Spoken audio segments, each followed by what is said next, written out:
Good morning student. Today we study science of class 6 chapter 8 body movements. Our topic is rib cage.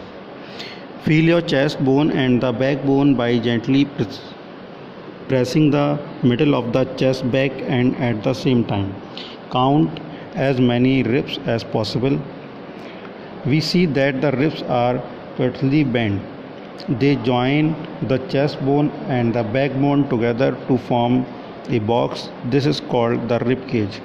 Some important internal parts of our body lie protected inside the cage.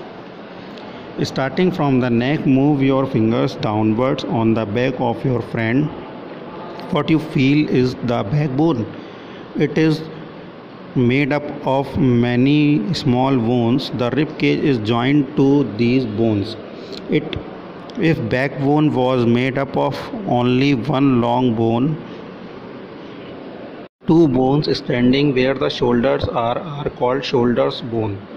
This structure is made up of pelvic bones. They enclose the portion of your body below the stomach. This is the part you sit on. The skull is made up of many bones joined together. It encloses and protects a very important part of the body, that is brain. There are some additional parts of the skeleton that are not as hard as the bones and which cannot be bent. These are called cartilage. You do feel something in the upper parts of the ear that is not as soft as the ear lobe but not as hard as a bone, isn't it? This is a cartilage. Cartilage is also found in the joints of the body. We have seen that our skeleton is made up of many bones, joints and cartilage. You could feel, bend and move many of them.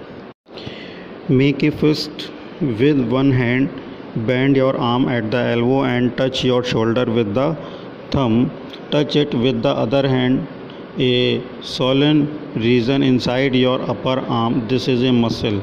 The muscle bulk due to contraction. It is smaller in length. When contracted, the muscles become shorter, stiffer and thicker. It pulls the bone. When contracted, the muscles become shorter, stiffer and thicker. It pulls the bone. Muscles work in pairs. When one of them contracts, the bone is pulled in the direction the other muscles of the pair relax to move the bone in the opposite direction. The relaxed contracts to pull the bone towards its original position. A muscle can only pull, it cannot push. Thus, two muscles have to work together to move a bone. So students, in this video we study rib cage, backbone, shoulder bones, pelvic bones, cartilage, muscles and contraction. Thank you so much students.